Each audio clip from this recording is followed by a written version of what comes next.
Hello दोस्तों, नमस्कार। स्वागत है आप सभी का आपके अपने YouTube channel The Reader Route पर। दोस्तों, आज हम आ चुके हैं भारतीय राज्य व्यवस्था एवं शासन के पहले टॉपिक के साथ। जी हाँ दोस्तों, इसमें हम भारत के संवैधानिक विकास को दो भागों में बांटकर पढ़ेंगे। पहला, ब्रिटिश ईस्ट इंडिया कंपनी के अंतर्गत पारित अधिनियम। दूसरा, ब्रिटिश ताज के अंतर्गत पारित अधिनियम। जी हाँ दोस्तों, तो जो ब्रिटिश ईस्ट इंडिया कंपनी के अंतर्गत पारित अधिनियम 1773 से 1853 के बीच की कहानी है, उसको आज हम आसान भाषा में, आसान शब्दों में थोड़ा जान लेंगे। दोस्तों, इस कंपनी के अंतर्गत पारित अधिनियम पर जो सबसे पहले स्टार्टिंग हुई है वह हुई है 1773 के रेगुलेटिंग एक्ट द्वारा।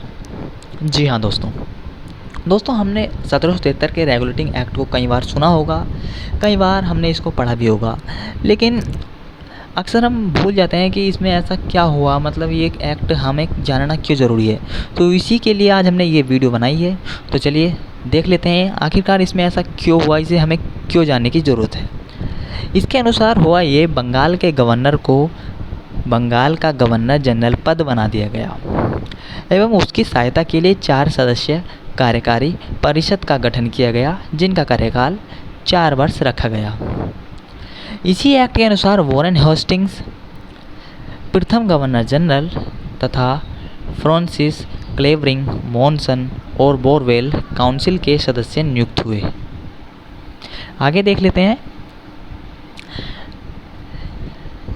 कलकत्ता में 1774 ईस्वी में एक उच्चतम न्यायालय की स्थापना भी 1773 के रेगुलेटिंग एक्ट के अंतर्गत की गई। कंपनी के कर्मचारियों को निजी व्यापार करने तथा भारत से उपहार लेने पर प्रतिबंध था।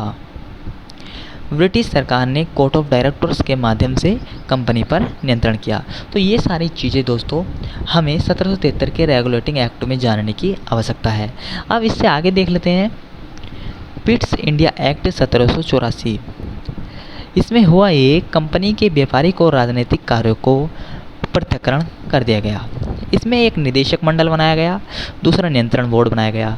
दोस्तों, निदेशक मंडल को कंपनी के व्यापारिक मामलों के अधीक्षण की अनुमति दी गई और दूसरा जो राजनीतिक मामलों के प्रबंधन के लिए नियंत्रण बोर्ड का गठन किया गया।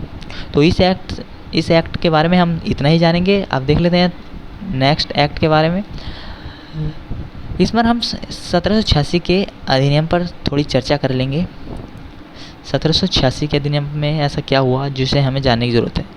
गवर्नर जनरल को विशेष परिस्थितियों में अपने परिषद के निर्णय को लागू करने का अधिकार इसमें दिया। दूसरा, गवर्नर जनरल को प्रधान सेनापति की शक्तियाँ भी प्रदान की गई। आगे ये दोनों अधिकार सर्वप्रथम लॉर्ड कॉर्नवालिस ने प्राप्त किया। ये दोनों जो अधिकार थे वो सर्वप्रथम लॉर्ड कॉर्नवालिस ने प्राप्त किया। इस एक्ट के अंतर्गत इतना ही। अब आगे देख लेते हैं 1793 के चार्टर एक्ट के बारे में थोड़ा सा विचार कर लेते हैं। इसमें आखिरकार हुआ क्या ऐसा जो हमें इसको जानने की ज़रूरत है। इसके अंतर्गत कंपनी के अधिकारों को 20 वर्ष के लिए बढ़ा दिया गया। ठीक, अब आगे देख लेते हैं 1813 के चार्टर एक्ट पर चर्चा कर लेते हैं थोड़ा। 1813 के इसमें हुआ ये, पहली बार भारतीय शिक्षा पर प्रति वर्ष 1 लाख रुपए खर्च करने का उपबंध किया गया। ये बहुत इम्पोर्टेंट है, ठीक है, एग्ज़ाम की दृष्टि से भी बहुत इम्पोर्टेंट है। ये पहली बार जो भारतीय शिक्षा पर प्रति वर्ष 1 लाख रुपए खर्च करने का उपबंध किया गया, वह किस एक्ट के अंतर्गत है? तो 1813 के चार्टर एक्ट के अंतर्गत। दूसरा, कंपनी के भारतीय व्यापार के एकाधिकार को समाप्त कर दिया, यद्यपि चीन के साथ चाय के व्यापार पर एक अधिकार बना रहा। ठीक है, अब देख लेते हैं नेक्स्ट चार्टर एक्ट 1833 का चार्टर एक्ट। इसमें ऐसा क्या हुआ? इसमें हुआ ये, बंगाल के गवर्नर जनरल को संपूर्ण भारत का गवर्नर जनरल बना दिया गया। लॉर्ड विलियम बेंटिक भारत के प्रथम गवर्नर जनरल बने। कंपनी के समस्त व्यापारिक कार्य समाप्त कर दिए गए 1833 के चार्टर एक्ट के अंतर्गत, तथा भविष्य में केवल राजनीतिक कार्य ही करने थे। दूसरा, गवर्नर जनरल की परिषद में एक कानूनी सदस्य को सम्मिलित किया गया। दोस्तों, मैकाले को सर्वप्रथम कानूनी सदस्य बनाया गया। आगे देख लेते हैं, गवर्नर जनरल को पूरे भारत के लिए कानून बनाने का अधिकार भी इसी एक्ट के अंतर्गत प्रदान किया गया। तो 1833 के चार्टर एक्ट में इतनी जानकारी सफिशेंट है। अब आगे देख लेते हैं 1853 का चार्टर एक्ट। दोस्तों 1853 के चार्टर एक्ट के अनुसार विधायी शक्तियों को कार्यपालिका शक्तियों से पृथक करने की व्यवस्था की गई। दूसरा, विधि निर्माण हेतु भारतीय विधान परिषद की स्थापना की गई। तीसरा, सिविल सेवकों की भर्ती हेतु खुली प्रतियोगिता का शुभारंभ किया गया।